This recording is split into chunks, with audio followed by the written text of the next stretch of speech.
ইয়াগফির এটা মোসারে বর্তমান ভবিষ্যৎ প্রেজেন্ট ফিউচার।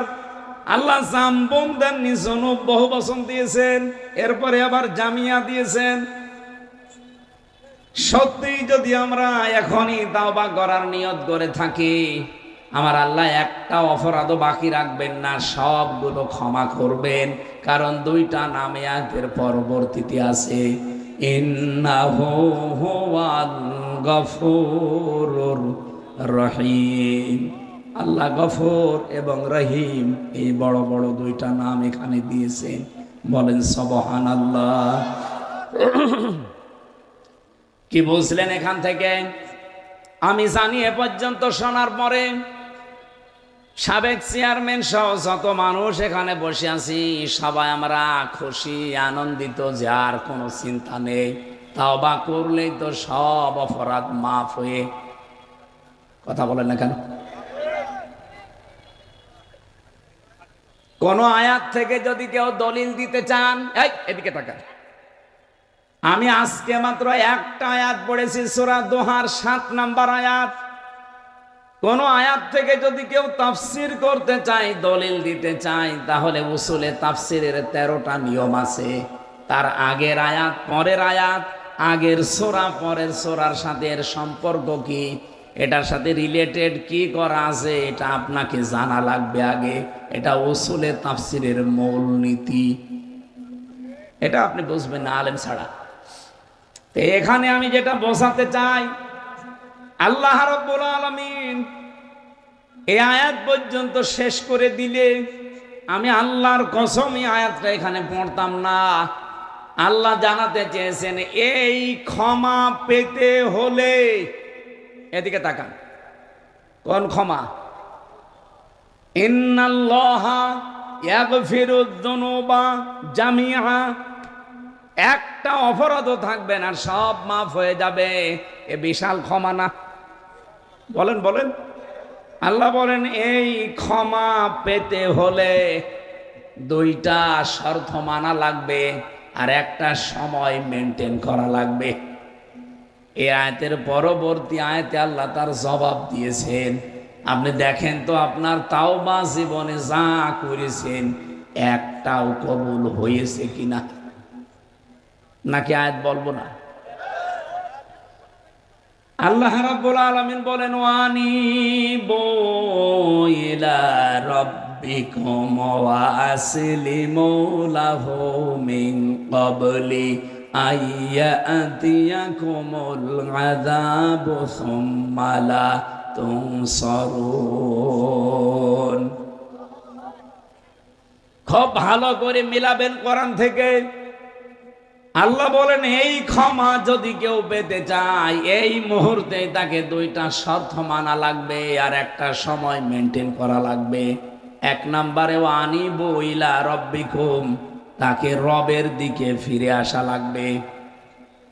2 নম্বরে আসলিমু লাহু, আল্লাহর কাছে আত্মসমর্পণ করা লাগবে। মেহেরপুরবাসী শব্দ দুইটা শুনতে যত সহজ মনে হয়েছে, বলেন তো এই দুইটা বাস্তবে প্র্যাকটিক্যাল লাইফে মেনে নেওয়া অত সহজ? বলেন বলেন। আপনি যদি আল্লাহর দিকে ফিরে আসেন, আল্লাহর কসম ওই দিন থেকে জীবনে অনেক কিছু আপনার হারিয়ে যাবে, বাদ দেওয়া লাগবে। এই কথা বললেন না? আপনি যদি আল্লাহর কাছে আত্মসমর্পণ করেন, আসলিমু লাহু, তাহলে জীবনে নিজের মন মতো আর কিছুই করতে পারবেন না। শর্ত কয়টা বললাম? আরো জোরে, আরো জোরে বলেন। এই দুইটা শর্ত মানবেন কখন? মিন ক্বাবলি আইয়াতিয়াকুমুল আযাব, ওই আযাব আসার পূর্বে। সুম্মা লা তুনসারুন, যখন তোমাদেরকে আর সাহায্য করা হবে না। কোন সময়? মরণের সময়। কোন সময়? আর মরণ তো আসবে 41 সালে না, মানে আমরা তো ধারণাই দিয়েছিলাম দেশের মানুষকে যে যাই করেন 41 সাল। মনে হচ্ছে যে আজরাইলের সাথে ওদের কথা হয়েছিল। আপনি কার দিকে তাকিয়ে টার্গেট দিলেন? বসে আছেন, দাঁড়াবেন, সে গ্যারান্টি আছে? বলেন বলেন। তাহলে এই যে সময়টা মেনটেন করা লাগবে এক্ষুনি, কারণ মরণ কখন আসে বলা যায় না। এক্ষুনি এই যে দুইটা শর্ত বলেছি এটা মানা লাগবে কি এখন না 2 বছর পর? শুনতে যত সহজ মনে হয়েছে, আল্লাহর কসমে দুইটা মেনে নেওয়া অত সহজ না। এবার আপনি নিজের সাথে মিলিয়ে বলেন, কিছুক্ষণ আগে হাত তোলেননি, আমি জানি কেন তোলেননি। কারণ কোরআন যেই দলে নেই, কোরআনের কর্মসূচি যেখানে নেই, ওখানে যদি ভালো হওয়ার নিয়তেও থাকেন আপনাকে খারাপ বানিয়ে দেবে কে? এরপরেও আপনি কোরআনের কথা, হাদিসের কথা শোনার, বিশ্বাস করার পরও আপনি মানতে চাচ্ছেন না, তার মানে আপনি হেদায়েত পেতে চান না। করে বলেন। সারা জীবন তো শুনলেন যে তওবা করলে জীবনের অপরাধ মাফ হয়ে যায়, জায়গাটা নেকি দিয়ে ভরাট হয়। তো কাদের জন্য হয়? আল্লাহ এই জন্য পরবর্তী আয়াতে জবাব দিয়ে দিয়েছেন। এখন আপনি যদি মেনে নিতে পারেন আপনি পাবেন, আর যদি মেনে নিতে না পারেন এই ক্ষমা আপনার জন্য না। এ কথা বোঝা গেছে?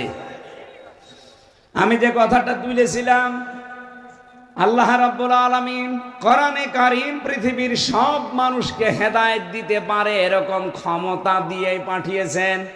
কোরআন থেকে যদি মানুষ হেদায়েত নিতে পারে, যে যতটুকু নেবে ততটুকু উপকার কল্যাণ তারা পাবে। বিশ্বের অন্যান্য জাতির দিকে তাকান। আমি অমুসলিম দেশগুলোতে যখন গিয়েছি, বিশেষ করে সিঙ্গাপুর, 100 জনের 95 জন তারা অমুসলিম। ওরা কোরআনে কারীম বিশ্বাসও করে না, মানেও না, কিন্তু কোরআন থেকে কিছু নিয়ম নীতি এমন ভাবে ফলো করে চলছে। আপনি সিঙ্গাপুরের দিকে তাকান, এমনকি আমেরিকা, আজ 236 বছর হয়ে গেল সারা পৃথিবীতে তারা গণতন্ত্রের বলি ছড়িয়ে বেড়ায়, গণতন্ত্রের সবক দেয়, নারী পুরুষের সমান অধিকার দেওয়া লাগবে কথা তারা বলে। কি বলে না? এই যে বারাক ওবামা সাহেব 44তম প্রেসিডেন্ট ছিলেন, এরপরও 3 জন চলে গেল। 220 বছর আর 16 বছর কত হয়? 236 বছর আমেরিকা। আজ পর্যন্ত আপনি কোনদিন কোরআনে কারিমের একটা আয়াত তারা ফলো করছে? সূরা নিসার 34 নম্বর আয়াতটা, আর রিজালু কাওয়ামুনা আলান নিসা। রব্বুল আলামিন জানিয়েছেন পৃথিবীতে পুরুষেরা হবে নেতৃত্বদাতা আর মেয়েরা হবে তাদের আজ্ঞাবহ। কি বলেন বলেন? আপনি দেখেছেন এই 236 বছরের ভেতরে আজ পর্যন্ত কোন মহিলাকে তারা নেতা বানিয়েছে, প্রধানমন্ত্রী বানিয়েছে? নেই। কেন বানায় না? এই আয়াতের পক্ষে একটা হাদিস আমি পেয়েছি। বলেন নবী সাল্লাল্লাহু আলাইহি ওয়াসাল্লাম, লা ইউফলিহা কওমুন আল্লাহু আমরহুম ইমরাতুন, বুখারী শরীফের হাদিস। নবীজি বলেন লা ইউফলিহা, মজারের আগে লান আসলে বাংলা অর্থ হয় কখনোই হবে না।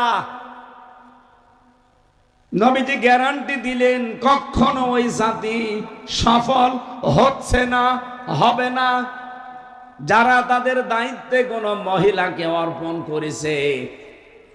আমেরিকা এটা নবীর কথা বিশ্বাস করে না, মানে না, কিন্তু দেখেন আজ 236 বছরে ট্রাম্পের মতো এরকম একটা মানুষকে তারা আবার বানিয়েছে, কিন্তু কমলা হ্যারিসের মতো এত বড় শিক্ষিতা মেয়েকে তারা দায়িত্ব দেয়নি। তারা বিশ্বাস করে এতটুকু যে মহিলারা নেতৃত্বে আসলে ওই জাতি কোনোদিন সফল হতে পারে না। তারা রাজনৈতিক ভাবে নিয়মটা নিয়েছে, পারিবারিক ভাবে একটা নিয়ম তারা মেনে চলে কোরআন থেকে, যে বিবাহ কোরআনে নেই। ফানকিহু মা তাবা লাকুম মিনান নিসা, বিবাহ এর নির্দেশ কার?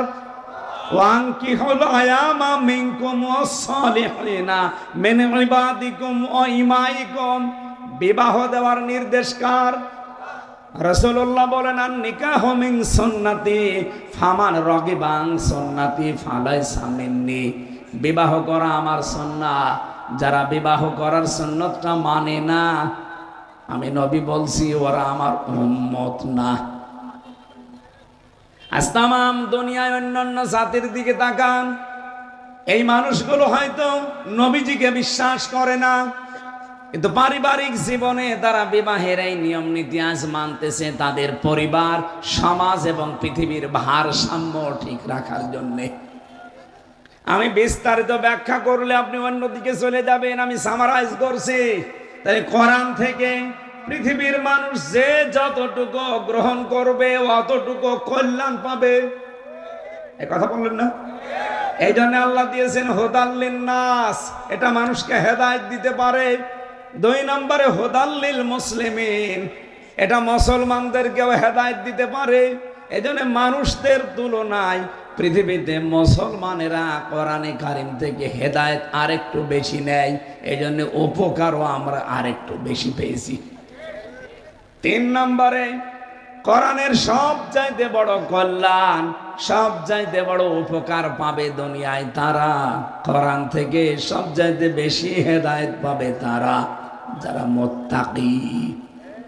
আল্লাহর কথা কয়টা ছিল বলেন বলেন? 3টা কথা এখন ঠিক আছে না নেই? কোরআনের ক্ষমতা আছে, সব মানুষকে হেদায়েত দিতে পারে, আর যে যতটুকু নেবে সে ততটুকু উপকার পাবে, কল্যাণ পাবে, পাচ্ছেও দুনিয়ায় তাই। এরপরে মুসলমান আর একটু বেশি নেয়, এই জন্য আর একটু বেশি পেয়েছে। 3 নম্বরে সবচাইতে বেশি কল্যাণ উপকার পায় দুনিয়াতে কোরআন থেকে মুত্তাকিরা। কারা? মেহেরপুরবাসী। পৃথিবীতে আল্লাহর সবচাইতে বড় দয়ার কথা বলেছিলাম কয়টা? আরো জোরে বলেন। 1 নম্বরে কোরআন, 2 নম্বরে রাসূলুল্লাহ। লাকাদ মান্নাল্লাহু আলাল মুমিনিন, অবশ্যই আল্লাহর পক্ষ থেকে মুমিনদের উপরে বড় অনুগ্রহ, দয়া, মানান। তার নাম রাসূল। তার নাম কি? 3 নম্বরে আমাদের জন্য সবচাইতে বেশি আল্লাহর পক্ষ থেকে 3 নম্বরে দয়ার নাম হচ্ছে মা আর বাবা। এই 3টা দয়ার সাথে সঠিক ব্যবহার করার তৌফিক কামনা করছি, বলেন আমিন। এত পর্যন্ত যা শুনলেন এই আধা ঘন্টা, এর সামারাইজ হচ্ছে এইটা যে কোরআন যেখানে নেই সে যেই হোক, আমি আজকে সিদ্ধান্ত নিয়ে ফেলেছি আমি ওখানে আর থাকবো। বলেন বলেন আলহামদুলিল্লাহ। সেই কোরআন থেকে সূরা দুহা 7 নম্বর আয়াত পড়েছি। আমাদের আলোচনার বিষয় আমরা আগেই জানিয়েছি, হেদায়াত। নাম কি? আরো জোরে বলেন। এটা যে কত বড় গুরুত্বপূর্ণ একটা নিয়ামত। আপনি হেদায়েত না পেলে জান্নাতের আশা করতে পারেন না। হেদায়েত মানব জীবনের জন্য সবচাইতে বড় জরুরি একটা বিষয়। এই পৃথিবীতে আল্লাহ কারো হাতে এইটা দেননি, এমনকি রাসূলুল্লাহকে আল্লাহ এটা দেননি। হেদায়েত দেওয়ার দায়িত্ব রাসূলুল্লাহর ছিল। বলেন বলেন। নিজের চাচা আবু তালেবকে দিতে পারতেন, কি কথা বলেন না কেন? নিজের চাচা আবু তালেবকে তিনি দিতে পারেননি। আবু জেহেল গ্রাম সম্পর্কের চাচা, তাকেও দিতে পারেননি। আপন চাচা আবু লাহাব, তাকেও দিতে পারেননি। কিন্তু 2 জনকে আমার আল্লাহ দিয়েছিলেন, হযরত আমির হামজা আর হযরতে আব্বাস রিদওয়ানুল্লাহি তাআলা আলাইহিম আজমাইন। বলেন আমিন। রব্বুল আলামিন সূরা কসসের 56 নম্বর আয়াতে জানিয়েছেন, ইন্নাকা লা তাহদি মান আহবাবতা ওয়ালাকিন্নাল্লাহা ইয়াহদি মাইয়াশা। অবশ্যই আপনি যাকে ভালোবাসেন, পছন্দ করেন, তাকে হেদায়েত দিয়ে দেবেন না, বিষয়টা এমন না।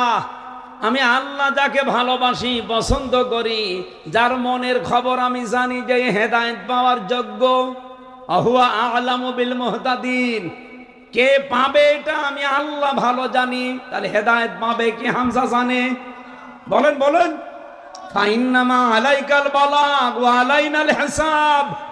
আমার দায়িত্ব পৌঁছিয়ে দেওয়া, হিসাব নেওয়ার দায়িত্ব কার? আরো জোরে বলেন। লাস্তা আলাইহিম বিমুসাইতির। হে নবী, আপনাকে আমি দারোগা পুলিশ করে পাঠাইনি যে মানুষ পিটিয়ে হেদায়েত করবেন না। আপনার দায়িত্ব হক কথাগুলো সঠিকভাবে তুলে ধরা। বলিল হাক্কু মির রাব্বিকুম ফামান শাআ ফালিয়ুমিন ওয়া মান শাআ ফালিয়াকফুর। যার ইচ্ছা হয় সে কবুল করবে, যার ইচ্ছা হয় সে কুফরি করবে। তাহলে আমাদের দায়িত্ব শুধু হক কথা, হেদায়েতের কথাটা প্রচার করা। হেদায়েত দেবে কে? এ দায়িত্ব কার? এবার আসেন তো আমরা আয়াতের দিকে সরাসরি এবার তাফসিরে যাচ্ছি। রব্বুল আলামিন বলেন ওয়াজাদাকা যাল্লান ফাহাদা। আমি কোরআন শরীফ সামনে নিয়ে বলতে পারি, এখানে যত মানুষ আমরা আছি শুধু কয়েকজন আলেম বাদ দিয়ে এই আয়াতটার বাংলা অর্থ করতে দিলে 100 জনের 99 জন ভুল করবে। অথচ একটা পরিচিত আয়াত। এই যে ঠিক বললো পেছনে যে ওটা ফাঁসেল পাস, ওরে আপনি এখন এই আয়াতের বাংলা ব্যাখ্যা করতে দেন। আমার যতটুকু বিশ্বাস, এরকম যত মানুষ আছে শাব্দিক অর্থের দিকে খেয়াল করে দেখবেন 100 জনের 99 জন ভুল করবে। যেটা রসুলের শানে, খুব খেয়াল করে আপনাকে এটার বাংলা অর্থ বের করা লাগবে। আমি বাংলা বলছি, আপনি মিলান তো। এইভাবে করে ডক্টর মিজানুর রহমান আজহারি কিছু শব্দের বাংলা অর্থ করার কারণে আজ সারা পৃথিবীতে বাংলা ভাষাভাষী যারা আছে তাদের কাছে উনি এখন কালার হয়ে গেছে। রাসূলুল্লাহর শানে একবার কাউবয় বলেছিল, যদিও শব্দটা ঠিক আছে কিন্তু রাসূলুল্লাহর শানে শব্দটা মেলে না। কি কথা বলেন না কেন? এমন এমন কিছু শব্দ যে 6 প্যাক, এটা রাসূলুল্লাহর শানে ঠিক না। যদিও বিষয়টা তো ঠিক আছে, কিন্তু বিশ্বনবীকে আল্লাহ এত মর্যাদা দিয়েছেন, তার নামে কোনো শব্দ যদি কেউ চয়ন করতে চায় হিসাব নিকাশ করে মেপে মেপে বলা লাগবে। আমি এবার বলছি, আপনি দেখেন ওয়াজাদাকা, আর আমি আপনাকে পেয়েছি দল্লান, পথভ্রষ্ট, ফাহাদা, অতঃপর আপনাকে আমি পথের দিশা দিয়েছি, হেদায়েত দিয়েছি। বাংলা অর্থ ঠিক আছে না নেই? আছে। এভাবে অর্থ করলে আমার ঈমান থাকবে যে আমি রাসূলুল্লাহকে পথভ্রষ্ট বলে ফেলেছি। নবীজি যদি পথভ্রষ্ট হয় তে আমরা উম্মত খাদে পড়ব। এবার আমি ভবাইকে বলছি, বলেন আপনি কিভাবে ওর অর্থ বের করবেন, করেন তো দেখি। না, পথ হারা বললো আপনার কে নবীজির সামনে মেলে না। আপনি নবীকে পথ হারা বলতে পারেন, পথভ্রষ্ট বলতে পারেন না, গোমরা বলতে পারেন না, পথ হারাও বলতে পারেন না, অথচ বাংলা অর্থ এগুলোই হয়। আমার মাস্টার্সে ভাই ভাই ঢাকা বিশ্ববিদ্যালয় থেকে একজন ডক্টর এসেছিল, উনি আমাকে এই আয়াতটা ধরার পরে বলছে ওয়াজাদাকা দল্লান ফাহাদা। এই যে দল্লান, এটা নবীজির শানে, বলো এর অর্থ বাংলা কি হবে? আমি ওই দিন যা বলেছিলাম ফি জিলালিল কোরআন তাফসীর দেখে আমার একবারে 100 মার্কের ভেতরে 100 দিয়ে দিয়েছে।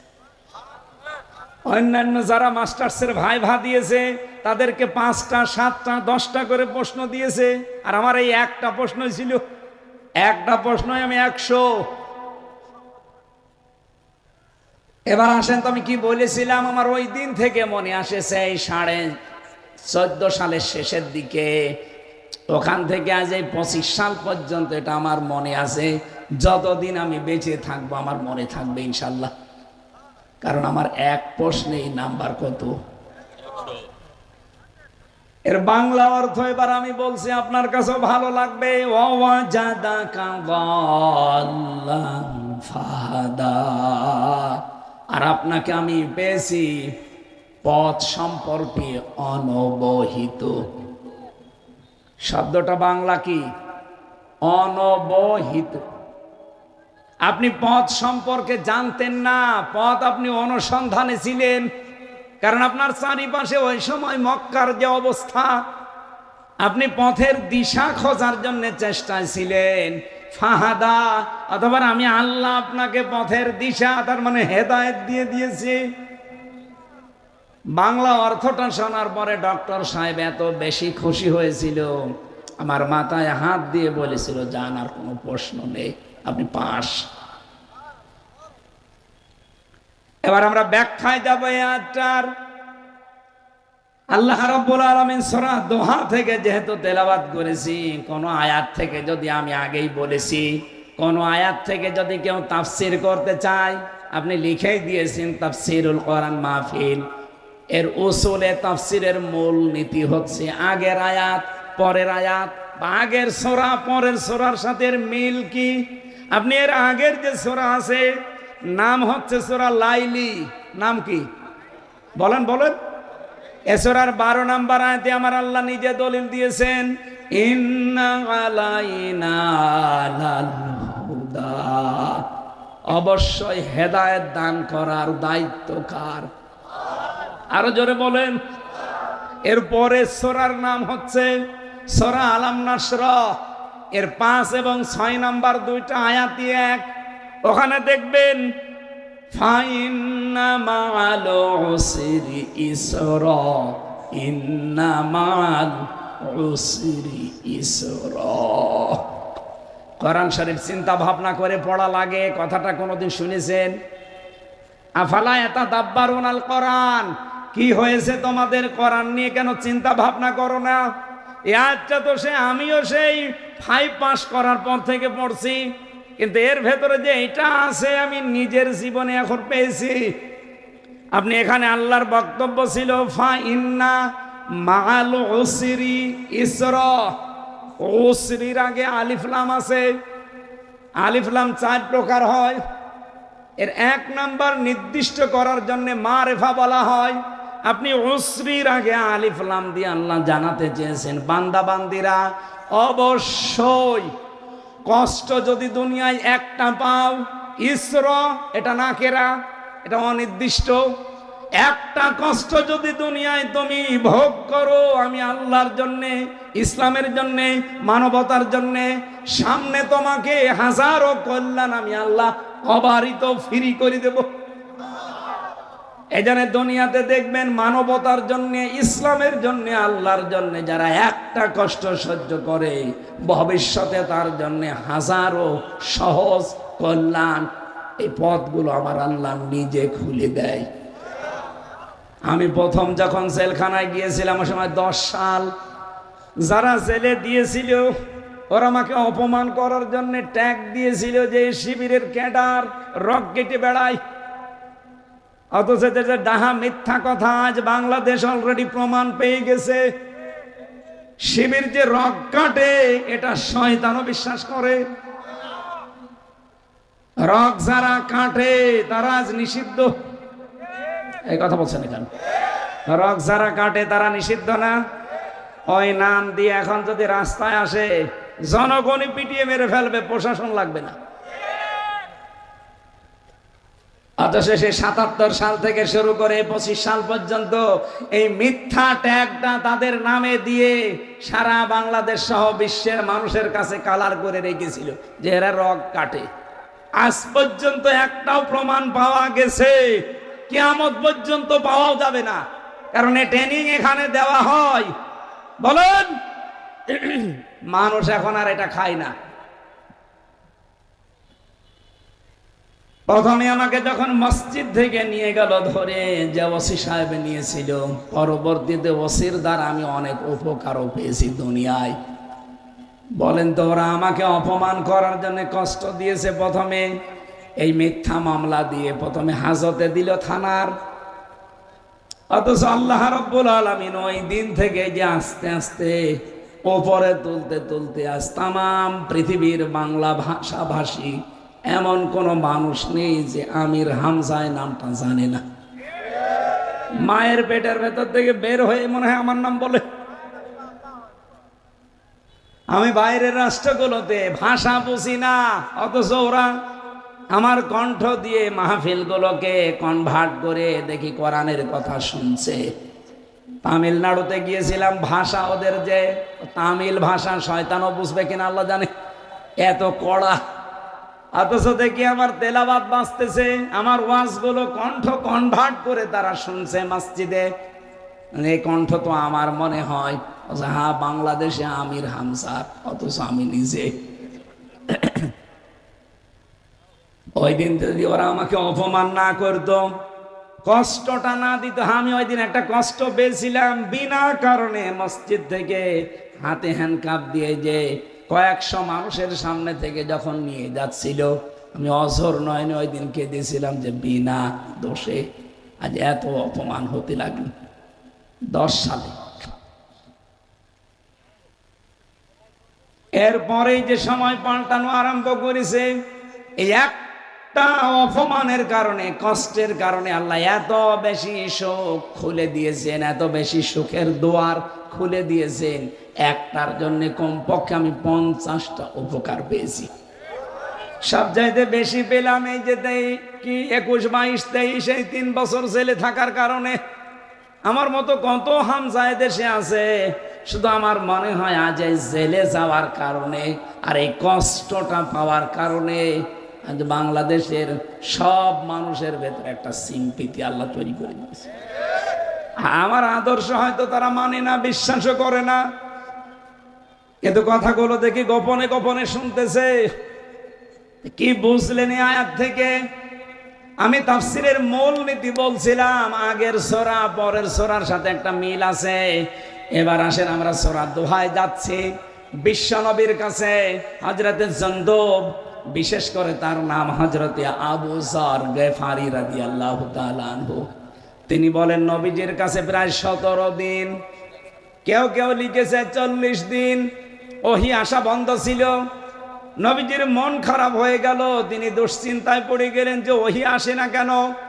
হঠাৎ করে আবু লাহাবের স্ত্রী, নবীজির আপন চাচী, নাম তার উম্মে জামিল, নাম কি, এই মহিলা মানুষের কাছে ছড়ার আরম্ভ করেছে যে মুহাম্মদের কাছে যে শয়তানটা আসতো সে তাকে ত্যাগ করেছে, ছেড়ে দিয়েছে।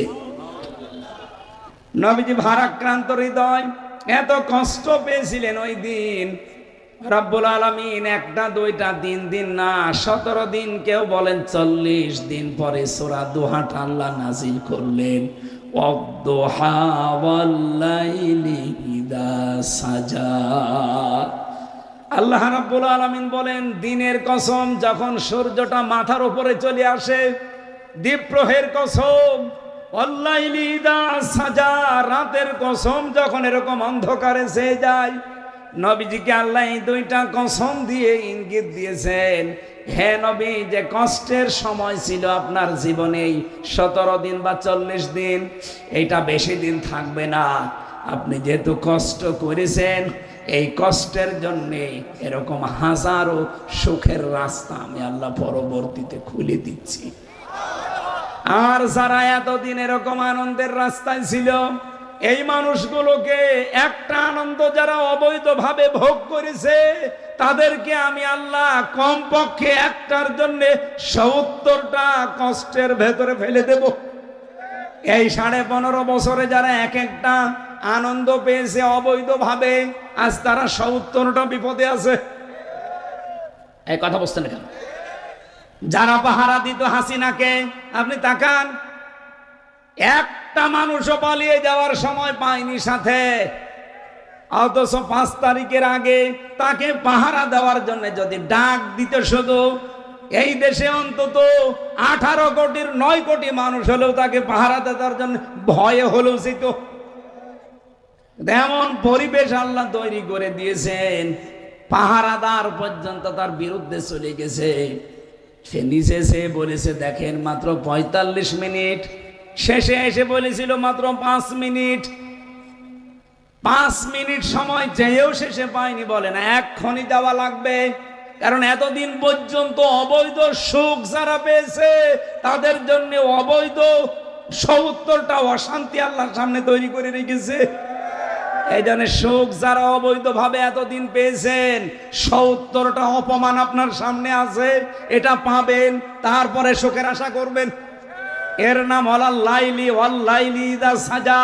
তার চারিদিকে অন্ধকারে ছেয়ে গেছে, এমনকি প্রধান সেনা প্রধান পর্যন্ত তার কথা মানতে রাজি না। ঝামেলা করবেন, আপনিও মরবেন, আমিও মরব। নবীজিকে আল্লাহ সান্ত্বনা দিয়েছে, ওনারা এতদিন পর্যন্ত যেভাবে আপনাকে কষ্ট দিয়েছে, আমি এমন একটা জায়গায় নিয়ে যাচ্ছি, আপনি দেখবেন এই মানুষগুলোকে আমি আল্লাহ একটা অবৈধ সুখ ভোগ করার কারণে ৭০টা কষ্টের ভেতরে ফেলে দেব। এটা এ নির্দেশ কার? এটা যে কত বাস্তবের প্রমাণ আজ বাংলাদেশ। এই কথা বলেন। সিঙ্গাপুরে ছিলাম, মালয়েশিয়া ছিলাম, ওরা ওখানে বানিয়েছে সাহেব পাড়া, কিন্তু থাকে না, সব তালাবদ্ধ। যে হোটেলে উঠেছি, হোটেলের নিচে নেমে দেখি দুইজন শয়তান বসে। কি গো এখানে? হুজুর সাহেব পাড়ায় থাকবেন না, ওখানে থেকে মার খাবো। এদেশে বাংলাদেশের প্রায় ২০ কোটি ২০ লাখ মানুষ আছে মালয়েশিয়া, বাঙালি ২০ লাখ এখানে বসবাস করে। সাহেব পাড়ায় আমি আরামে থাকবো, ওরা বাইরে থেকে তালা লাগিয়ে দেবে, শেষে ভেতরে না খেয়ে মরবো। এই জন্য চুরি করে হোটেলে আসি। কবে এসেছেন? বলে আগেই পালিয়েছি। আমি একটা বাস্তবে এইটাই মিলাতে পেরেছি, এই ৫৪ বছরে যারা অবৈধ সুখ ভোগ করেছেন, একটা কয়টা বলেন বলেন, একটা অবৈধ সুখ শান্তি যারা পেয়েছেন, ৭০টা অপমান আপনার সামনে আল্লাহ রেডি করে রেখেছে। নবীজিকে আল্লাহ সান্ত্বনা দিয়েছিলেন, হে নবী, মা ওয়াদ্দাআকা রব্বুকা ওয়া মা ক্বালা। আপনার রব আপনাকে ছেড়েও দেয়নি, ত্যাগও করেনি, আপনার উপরে অসন্তুষ্ট না।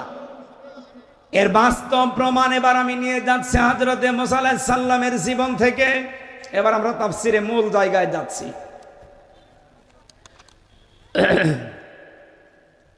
আমি যেহেতু আন্দাজে যা তা বলছি না, সব আমি কিতাব থেকে তাফসীর থেকে নোট করেছি, আপনার শিক্ষার জন্য বলছি, খুব খেয়াল করে শুনবেন। মা ওয়াদ্দাআকা রব্বুকা ওয়া মা ক্বালা। হে নবী, আপনাকে আমি ছেড়ে দেইনি, আপনার প্রতি আমি অসন্তুষ্ট না। এবার আসেন মুসা আলাইহিস সালামের কথাটা কেন তুললাম। হযরত মুসাকে আল্লাহ ২৩ বছর বয়সে ফিরিয়ে নিয়ে আসলেন। ২৩ বছর পর্যন্ত তিনি ফেরাউনের কাছে লালিত পালিত হয়েছিলেন। একটা অবৈধ জিনিসকে বৈধ করার জন্য ফেরাউনের বাবরচি জোর করছিল। তিনি এইটাকে মোকাবেলা করার জন্য তাকে সংশোধনের জন্য একটা থাপ্পড় দিয়েছিলেন। এক থাপ্পড়েই গেছে লোকটা মারা। ২৩ বছরে তিনি চলে গেলেন। দেশ থেকে আবার যখন ফিরে আসলেন বিবাহ সাথী সন্তানাদি নিয়ে, রব্বুল আলামিন সঙ্গে সঙ্গে তাকে মিশরে আসার পরে বললেন, যাও ইযহাবে ইলা ফিরআউনা ইন্নাহু তাগা। ফেরাউনের কাছে যাও, সে স্বৈরাচার হয়ে গেছে, সে অবাধ্য হয়ে গেছে, সে সীমা লঙ্ঘন করে ফেলেছে। এবার আসেন এই তগার ব্যাখ্যাটায় যান। পৃথিবীতে যারা সীমা লঙ্ঘন করে, যারা স্বৈরাচার হয়, কমপক্ষে দুনিয়াতে তারা দুইটা কাজ করবে। কয়টা? আরো জোরে বলেন। এক নম্বরে, এই পৃথিবীতে যারা স্বৈরাচার, যারা তাগুত, তারা নিজেরা আল্লাহর বিধান মানবে না, অন্য কেউ মানবে, মানতেও দেবে না। আপনি নিরপেক্ষ মন দিয়ে বলেন তো, এই ৫৪ বছরের ভেতরে, বিশেষ করে এই ১৫.৫ বছর, নিজেরা আল্লাহর বিধান মানতো না, কেউ মানবে, মানতেও দিত না। এখন যদি বলেন না ওরা মসজিদ বানিয়েছে এতগুলো, কে বলেছে আপনাকে মসজিদ বানিয়েছে? একটা মসজিদও নিজের টাকায় বানিয়েছে, সব সৌদি আরবের টাকা। ওদের ভেতরে দুর্বিসন্ধি ছিল যে এখান থেকে বসিয়ে আমার মন মতো যারা, এদেরকে ইমাম বানাবো, খাদেম বানাবো, মুয়াজ্জিম বানাবো। এখান থেকে আমার বাবার নামে এমন এমন কথা তৈরি করে তারা ডেলিভারি দিত। জাতির ভেতরে বিভ্রান্ত হওয়া ছাড়া কোন শিক্ষা সেখান থেকে আমরা পাই না। মন মতো আলেম তারা বসিয়ে রেখেছিল না এই মসজিদগুলোতে। হযরত মুসা আলাইহিস সালামের জামানায় এরকম একজন আলেম নামে সালেম বালাম বাওরা তার নাম। আল্লাহ তার কথা সূরা আরাফের ভেতরে 175 নম্বর আয়াতে আমাদের শিক্ষার জন্য তিনি জানিয়েছেন। আপনারা ওখানে দেখবেন কত সুন্দর করে একটা আলেম জালেম হয়ে গেলে কত নিকৃষ্ট হয়, আল্লাহ ওখানে উদাহরণ দিয়েছেন। আর 15.5 বছর এরকম নিকৃষ্ট আলেমদেরকে আমরা দেখেছি, বাতিলের জানার পরেও তারা 5 আটা গোলামি করে তোষামদি করে ভালো ভালো যারা এদেশের আলেম তাদেরকে জাতির সামনে কালার করে দিয়েছে। এই ফরিদউদ্দিন মাসুদ, আমি আর বাকি নামগুলো নিলাম না, আমার ঘৃণা করে ওদের নাম নিতে। আলেম এত নিচে নামে, এদেরকে দিয়ে খতবা তৈরি করে বাবার নামে, ছেলের নামে, ভাইয়ের নামে এগুলো চালিয়ে দেওয়ার সিদ্ধান্ত। এই জন্যে 560টা মসজিদ তৈরি করেছিল। অথচ মসজিদের কাজ যা, কোনো কাজ ওখান থেকে আসে না। মসজিদের কাজ হবে ওখান থেকে হেদায়েতের বাণীগুলো ছড়িয়ে পড়বে। খারাপ মিনাল হুদা, নবীজি বলেন এমন একটা সময় পৃথিবীতে আসবে যে সময় মসজিদ ভর্তি হয়ে যাবে মানুষে, একটা মানুষও সেখানে হেদায়েত প্রাপ্ত থাকবে না। আমার মনে হয় সে সময় আসতে এখনো 2000 সাল বাকি, অলরেডি চলে এসেছে। মসজিদগুলো ভর্তি হয়ে যায়, মডেল মসজিদে যান জায়গা পাবেন না। অথচ ঈমান নিয়ে টিকে থাকার মতো একটা মানুষও সেখানে আগস্টের 5 তারিখের আগে ছিল না। মসজিদগুলো ঝকমক করবে, দেখলে চোখ জুড়িয়ে যাবে, কিন্তু হেদায়েতের কথা সেখানে থাকবে না। ঠিক তাই হয়েছিল। এজন্য আমরা মনে করছি না ভালো ভালো কাজে আঞ্জাম তো দিয়েছে, এর বিপরীতে খারাপ যেগুলো ওগুলোর দিকে একটু তাকান। পৃথিবীর ইতিহাস যারা পাল্টিয়ে ফেলেছে তার ভেতরে অন্যতম আয়না ঘর। আপনি ভাবতে পারেন মানুষ কত নিচে নামলে এই অবস্থা মানুষের সাথে করতে পারে। এজন্য স্বৈরাচার যারা হয়, যারা তাগুত হয়, এদের প্রথম কাজ হয় নিজেরা আল্লাহর বিধান মানে না এবং অন্য কেউ মানবে মানতেও দিতে চায় না। 2 নম্বরে তাগুত স্বৈরাচার যারা, দ্বিতীয় কাজ তারা আইন তৈরি করে জনগণকে কষ্টে ফেলার জন্য। এ বাংলাদেশে 15.5 বছরে যতগুলো আইন তৈরি হয়েছিল, কোনটা মানুষের উপকারের জন্য? আপনি একটা আমারে বলেন। যতগুলো দিক বিভাগ আছে, একটা বিভাগ দেখান যেখানে আইনগুলো বানিয়েছে মানুষের উপকারার্থে, সবগুলো মানুষকে কষ্ট দেওয়ার জন্য। 3 নম্বরে এইটা বলার জন্য আমি এ পর্যন্ত এসে যাই। বসে, এটা সূরা মুমিনের ভেতরে 26 নম্বর আয়াতে পাবেন। ফেরাউন ওই সময় বলেছিল দারুনি আকতুল মুসা, আমাকে ছেড়ে দাও, আমি মুসাকে হত্যা করব। বাংলার জনগণ এদিকে খেয়াল করেন, ফেরাউন কি লোক লস্কর, সেনাবাহিনী, সৈন্যবাহিনী কম ছিল? কেন সে নিজে বলল আমি মুসাকে হত্যা করব? এমনিতে অর্ডার দিলেই তো মুসা দুনিয়া থেকে বিদায় হয়ে যায়। নিজে বলেছে আমি নিজে তাকে হত্যা করব। কেন? স্বৈরাচার যারা হয়, তাগুত যারা হয়, তাদের এই কাজটা সব চাইতে আগে থাকে। ও যখনই কাউকে বাধা মনে করে সর্বপ্রথম তারে টার্গেট নিয়ে নিজে মেরে ফেলে। আপনি দেখেছেন না আপনাদের এই পাশের জেলা চুয়াডাঙ্গার আলমডাঙ্গার মেজর বজলুল হুদা, তারে নিজের হাতে জবাই দিয়েছে। এই জন্যে স্বৈরাচার যারা হয় তাদের কিছু কিছু কাজ আর মানে এখান থেকে বোঝা যায় এই 15.5 বছরে যারা ছিল 100% তারা স্বৈরাচার। বলেন বলেন। হযরতে মুসা বললেন আল্লাহ তুমি এমন জায়গায় আমাকে পাঠাও যে স্বৈরাচার কমপক্ষে 552 বছর একাধারে রাষ্ট্রীয় ক্ষমতায় আছে, ওই এত কঠিন ভাবে বসে আছে, ইউনিয়ন থেকে সংসদ পর্যন্ত সব জায়গায় তার লোক। আমি সেখানে যে করব কি? তুমি আমাকে প্রথমে একটা জিনিস দান করো। এই জন্য স্বৈরাচারের মোকাবেলা করার জন্য, এই এদিকে তাকান, আন্দাজে এটা বুঝবেন না, স্বৈরাচারের মোকাবেলা করার জন্য, সীমা লঙ্ঘন যারা করে তাদের মোকাবেলা করার জন্য অস্ত্র লাগে না, তাদের মোকাবেলা করার জন্য অ্যাটম বোম লাগে না। সর্বপ্রথম যেটা লাগে তার নাম জ্ঞান, এলেম। হযরতে মুসা এইটা চেয়েছিলেন প্রথমে, এটা আপনি সূরা তহার ভেতরে পাবেন, রব্বি জিদনি ইলমা। জবান খুলে আয়াতটা পড়েন না কেন, রব্বি জিদনি ইলমা। হে আল্লাহ, তুমি আমাকে জ্ঞান দাও, আমার জ্ঞানটা আরো বাড়িয়ে দাও। আমি নবী হিসাবে তো অবশ্যই তাওরাত পেয়েছি, জ্ঞান পেয়েছি, কিন্তু আমার জ্ঞানটা আরো বাড়িয়ে দাও। আপনি ঠিক দেখেন, এই দেশে যারা স্বৈরাচার ছিল তাদের বিদায় করার জন্য সর্বপ্রথম এই আওয়াজটা তুলেছিল জ্ঞানের আওয়াজ। মেধা না কোটা?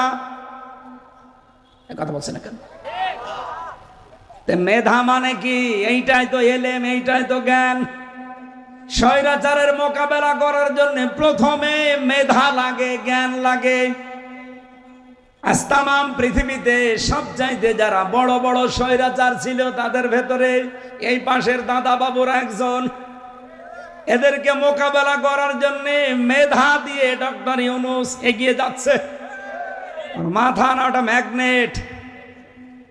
আপনি আজকে দেখেছেন দুইজন এক জায়গায় হয়ে গেছে, অথচ তাকায় তো না আমাদের দিকে, বলতো আলু দেব না, পেঁয়াজ দেব না, না খেয়ে মরবে। অথচ আজকে সম্মেলন হচ্ছে, এই কথা বলছে না কেন? আপনি দেখেছেন পেপার পত্রিকা, ইন্টারনেটে, দুইজন এখন এক জায়গায়, কালকে বৈঠক আছে শুক্রবারে। আমার মনে হয় দাদা না জানি আবার হাত চেপেও ধরতে পারে, কারণ ডক্টর ইউনূস চীন সফর করে যা করেছে ও দাদার মাথা খারাপ হয়ে গেছে। স্বৈরাচারকে মোকাবেলা করা লাগে কি দিয়ে?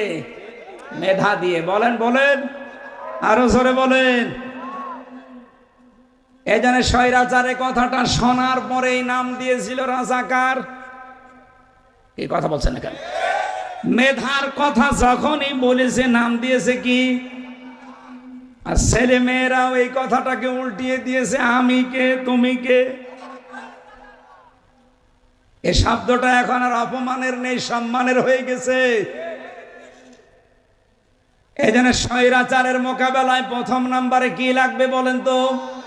আরো জোরে বলেন। 2 নম্বরে শুধু শিক্ষা ব্যবস্থায় মেধা, এলেম, জ্ঞান থাকলেই হবে না, এ জ্ঞান থাকা লাগবে আসমানি জ্ঞান। আপনি দেখেছেন এই 15.5 বছরে জ্ঞানকে, এলেমকে, শিক্ষাকে এমন জায়গায় নিয়েছে, ডিম ভাজা আলু ভর্তা শিখাতে, ট্রান্সজেন্ডারের নামে শরীফ শরীফার গল্প দিয়ে, বাবার জীবনী দিয়ে, ভাইয়ের জীবনী দিয়ে, মায়ের জীবনী দিয়ে পুরা শিক্ষা ব্যবস্থাকে ধ্বংস করে ফেলেছিল। জাতিকে কোথায় নিয়ে গিয়েছিল? আর মাত্র 10 বছর যদি এভাবে যেতে পারতো, পুরা জাতিটা জাহান্নামের মাঝখানে চলে যেত। আল্লাহ আমাদেরকে হাতে ধরে বাঁচিয়েছে। এই জন্য স্বৈরাচারের মোকাবেলায় প্রথম লাগবে জ্ঞান। হযরতে মুসা আরেকটু এগিয়ে গেলেন, ডাক দিয়ে বলে, রব্বুল আলামিন, জ্ঞান দিয়েই শুধু হবে না, সাহস লাগবে। কি লাগবে? আরো জোরে বলেন। হযরতে মুসা বলেছিলেন, ক্বালা রাব্বিশ রাহলি সাদরি ওয়া ইয়াসসিরলি আমরি ওয়াহলুল উকদাতাম মিন লিসানি। হে আল্লাহ, তুমি আমার বক্ষকে উন্মুক্ত করে দাও। হযরতে মুসা এ দোয়া করে পেয়েছিলেন, আর আমাদের নবীকে আল্লাহ এমনিতে এগুলো দিয়ে দিয়েছেন। আমি ওই যে সূরা পড়েছি তার পরের সূরার প্রথম আয়াত এইটা, আলাম নাশরাহ লাকা সাদরাক। হে নবী, আমি কি আপনার বক্ষকে উন্মুক্ত করে দেইনি? তার মানে আপনাকে আমি সাহস জুগিয়েছি, শক্তি দিয়েছি। মেহেরপুরবাসী, কথাগুলো একটু কঠিন মনে হচ্ছে, আর একটু অ্যাক্টিভ ভাবে শোনেন। স্বৈরাচার বিদায় করতে হলে শুধু জ্ঞান দিয়ে হবে না, কারণ জ্ঞান স্বৈরাচারের কাছে বেদামি, ওর কাছে জ্ঞানের কথার কোনো মূল্য নেই। ওকে যদি শায়েস্তা করতে হয় কি লাগবে? সাহস। কি লাগবে? বৈষম্য বিরোধী ছাত্র আন্দোলনে যারা সামনের সারিতে ছিল, তাকান এদের সাহস দেখেছেন? 15.5 বছরে বিএনপির মতো এত বড় একটা দল, জামাতের মতো এত বড় দল, বাকি অন্যান্য রাজনৈতিক দল মিলে 15.5 বছরে একটা দিনের জন্য একটা মিছিল, মিটিং, মানববন্ধন করে 2 মিনিটও টিকে থাকতে পারে না। যেখানে দাঁড়ায় পিটিয়ে মানুষ বের করে দেয় ওদের বানানো নিজস্ব বাহিনী দিয়ে। অথচ মাত্র 23 বছর 24 বছরের এই ছেলে মেয়েরা এত সাহস আল্লাহ তাদের বুকে দিয়েছে, বুক টান টান করে প্রশাসনের সামনে দাঁড়িয়ে আছে, হয় মেরে ফেলেন নাই আমাদের দাবি মানে। মুসা আলাইহিস সালাম বলেছিলেন, মাবুদ তুমি আমার বক্ষের ভেতরে সাহস দাও, শক্তি দাও। ঠিক আল্লাহ যেন বৈষম্য বিরোধী ছাত্র আন্দোলনের ছেলে মেয়েদের এইটা দিয়ে দিয়েছে। 3 নম্বরে তিনি বলেছিলেন, আল্লাহ আমি আরো এগিয়ে যেতে চাই, শুধু সাহস আর শক্তি হলে হবে না মোকাবেলায়, তুমি আমাকে ঐক্যবদ্ধ শক্তি দাও। ঐক্যবদ্ধ শক্তি কি? আজ বাংলাদেশে শুধুমাত্র ওই 14 দল বাদ দিয়ে দেখেন, এদেশে যত ছাত্র ছাত্রী সব এক হয়ে গিয়েছিল। এক কথা বলেন না কেন? সে ছাত্র দল বলেন, ছাত্র শিবির বলেন, ছাত্র মৈত্রী বলেন, ছাত্র ইউনিয়ন বলেন, যত রকমের বাম রাম আছে, ডাইন বাম, সব এক হয়েছে প্রাইমারি থেকে একেবারে বিশ্ববিদ্যালয় পর্যন্ত। এই ঐক্যবদ্ধ একতা দিয়েছেন কে? হযরতে মুসা বলেন, আল্লাহ স্বৈরাচারের কাছে আমি যেতে চাই, তুমি আমাকে পাঠাও। আমার আরেকটা জিনিস লাগবে, সরঞ্জাম লাগবে। আল্লাহ বলেন, সরঞ্জাম আমি দিয়ে দিলাম, যাও। তার নাম ওয়ামা তিলকা বিয়ামিনিকা ইয়া মূসা। তোমার ডান হাতে কি? উনি বললেন লাঠি। আল্লাহ পাক বলেন, লাঠি শুধু লাঠি না, কলা হিয়া সয়া। তুমি যে লাঠি বললে, লাঠিটা একটু ছেড়ে দাও, এর ভেতরে কি আছে বলেন বলেন। আজ বাংলাদেশের দিকে তাকান, স্বৈরাচার মুক্ত করার জন্য সর্বপ্রথম যে ছেলেটা বুক পেতে দিয়েছিল, খালি হাতে ছিল না, ডান হাতে কি ছিল? এক কথা বলেন না কেন?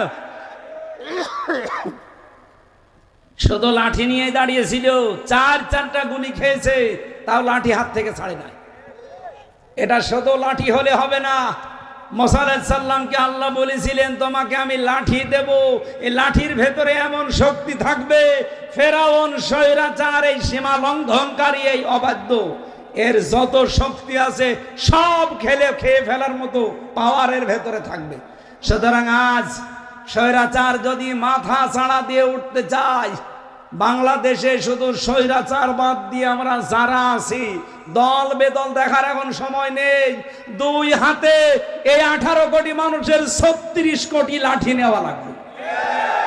এই কথা বলছেন?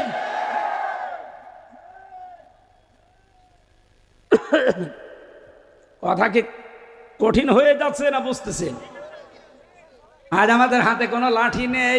লাঠি মানে শুধু বাঁশের লাঠি না, লাঠির ভেতরে শক্তি থাকা লাগবে। ওয়াইদু লাহুম মাসতাতাতুম মিন কুওয়াতি ওয়া মির রিবাতিল খায়ল। আল্লাহ তাআলা বলেন, হে নবী, ইসলাম ধ্বংস করার জন্য ওরা যেইটা হাতে নেয়, ওইটা উল্টি আপনি ইসলামের পক্ষে কাজে লাগান। আজ পত্রিকাগুলো সব রামবামদের হাতে ছিল। বাংলাদেশে যারা ডানপন্থী আছেন, ইসলামপন্থী আছেন, এগুলো সব হাতে নেন। এগুলো আজ হাতে নিয়ে বিশ্ব মিডিয়াকে দেখানো লাগবে। দাদা বাবুরা সারা জীবন আমাদের বিরুদ্ধে মিথ্যা তথ্য পৃথিবীর মানুষকে জানিয়েছে যে এই দেশে নাকি সংখ্যালঘু নির্যাতন হয়। এটা ডাহা মিথ্যা কথা। তাম দুনিয়া এখন দেখতেছে যে না। আজকে আপনি আমেরিকার রিপোর্ট দেখেছেন না? ভারতের প্রশাসনের ছত্রছায়ায়, তাদের সাহায্যে সবচাইতে বেশি মুসলমান নিধন হয়েছে। এটা রিপোর্ট দিয়েছে আমেরিকা আজকে।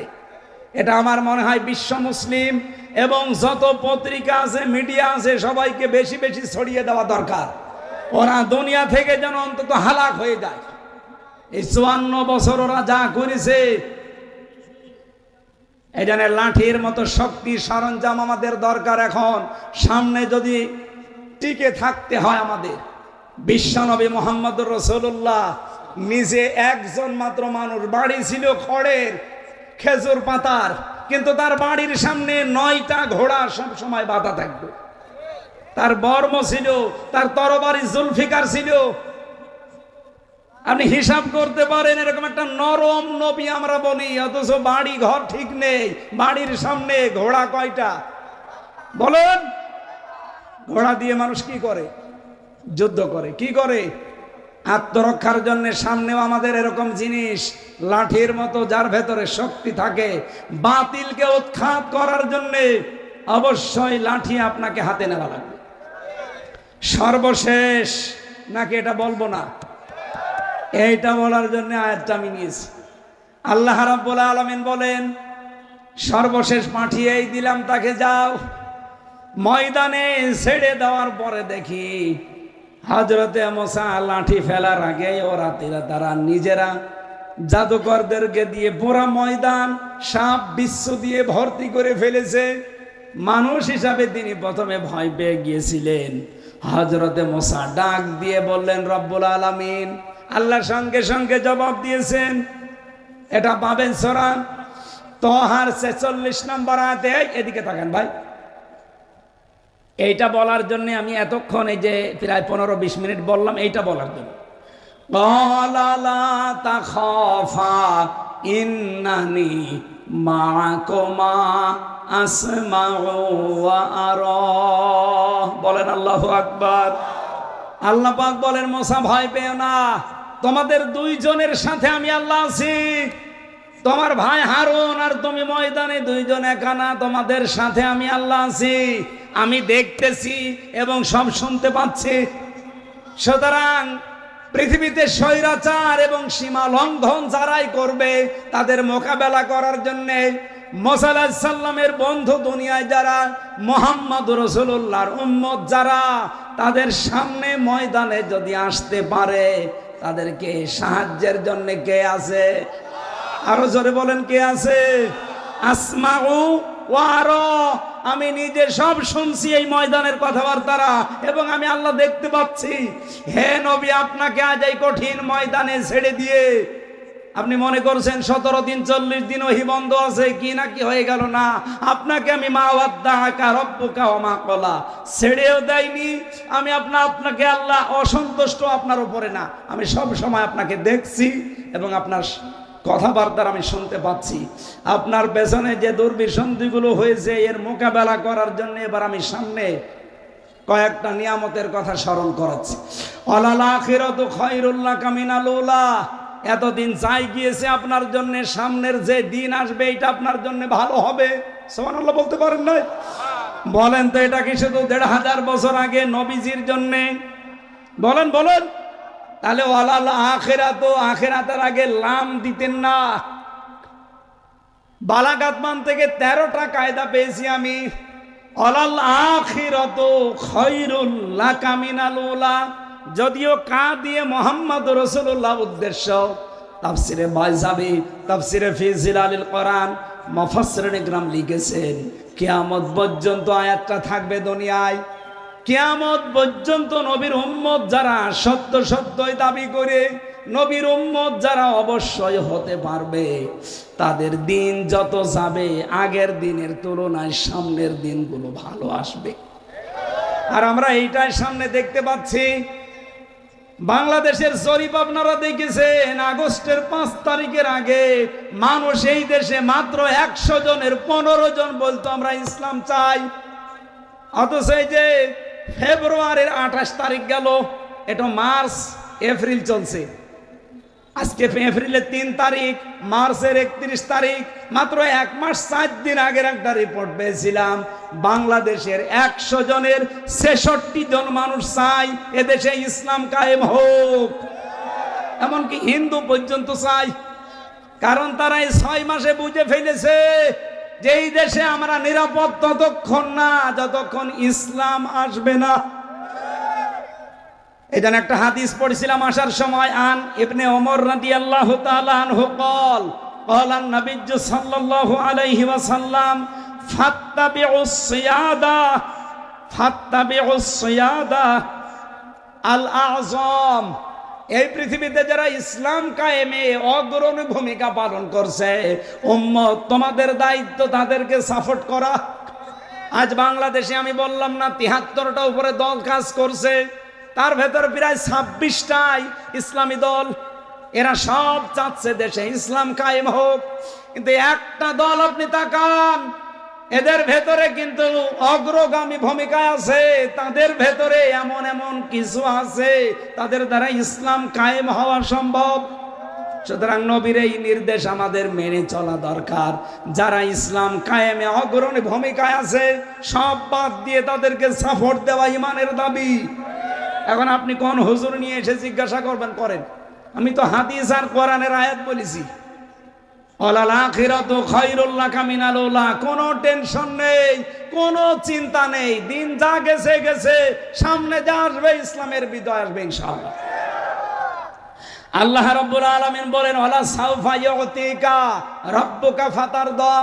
হে নবী, আপনার রব অবশ্যই অতি শীঘ্র। লাম একটা, সাউফার একটা। লাম মানে অবশ্যই, সাউমা মানে অতি শীঘ্রই।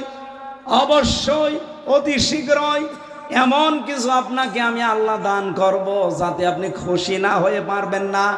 আর বাংলার 18 কোটি মানুষ ততদিন খুশি হওয়া সম্ভব না যতদিন আল্লাহর এই কোরআন সংসদে যাবে না। এই কথা বলেন না কেন? মুসাফির অবস্থায় আছি।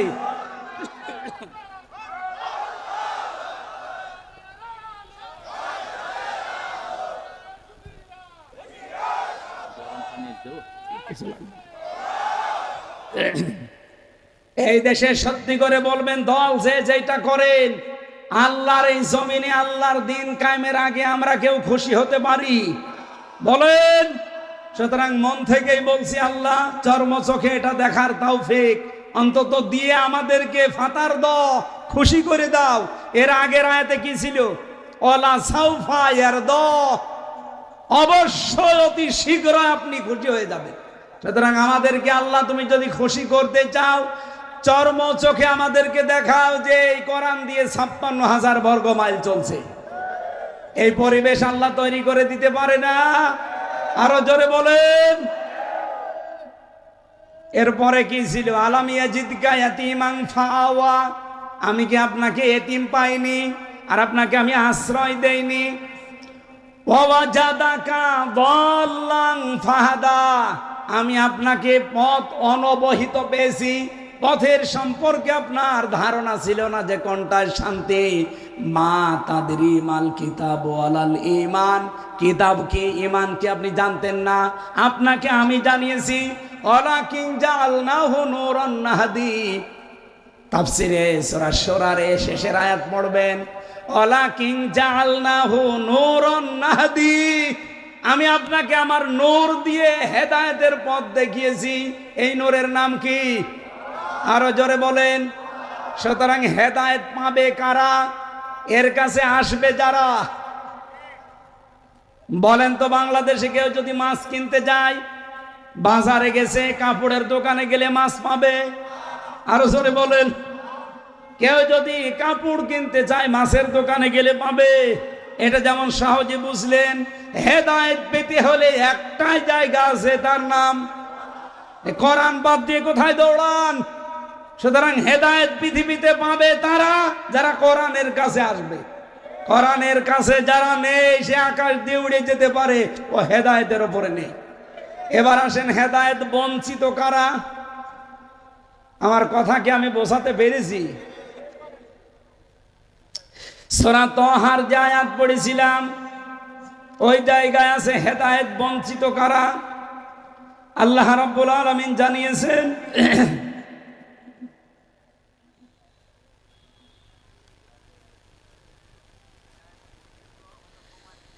ইন্না ক্বাদ উহিয়া ইলাইনা আন্নাল আযাবা আলা মান কাযযাবা ওয়া তাওয়াল্লা।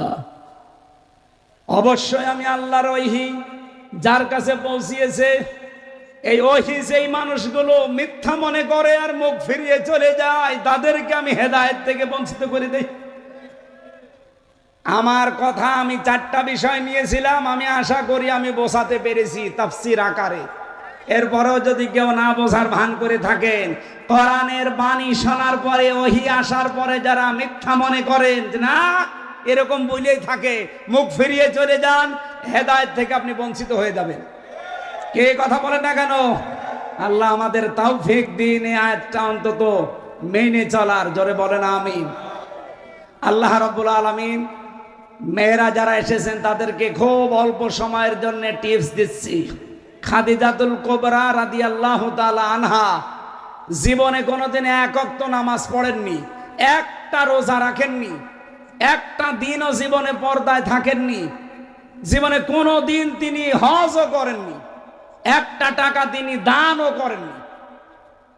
কিন্তু জান্নাতে আল্লাহ তার জন্য ঘর বানিয়ে রসুলের কাছে সুসংবাদ পাঠিয়েছে যে আল্লাহ তার জন্য অলরেডি একটা ঘর বানিয়ে রেখেছে এবং আল্লাহ নিজে তাকে সালাম দিয়েছে। এই যে বিধানগুলোর কথা বললাম, নামাজ পড়েননি, রোজা রাখেননি, হজ করেননি, যাকাত দেননি, একদিনও পর্দায় থাকেননি, কারণ এই বিধানগুলো সব নাজিল হয়েছিল তার ইন্তেকালের পরে। এই কথা বোঝেন? অথচ তাকে আল্লাহ সালাম দিলেন শুধু একটা কারণে, তিনি স্বামীর সন্তুষ্টি করতে পেরেছিলেন এবং সন্তুষ্টি পেয়েছিলেন। তার যা ছিল সব উজাড় করে দিয়েছিলেন স্বামীর জন্য। স্বামী তার উপরে এত বেশি খুশি ছিল, তার ইন্তেকালের পরেও কবরের পাশে যে দোয়া করতেন, আল্লাহ কিয়ামতে সবাই সবাইকে ভুলে যাবে, আমি যেন আমার খাদিজাকে না ভুলি। মেয়েরা যারা এসেছেন, আপনি তো নামাজ মাস্ট বি পড়বেনই, নামাজের ওয়াজ করা লাগে না, রোজা আপনারা রাখেনও, নিজের পর্দা পুশিদা ঠিক রাখবেন,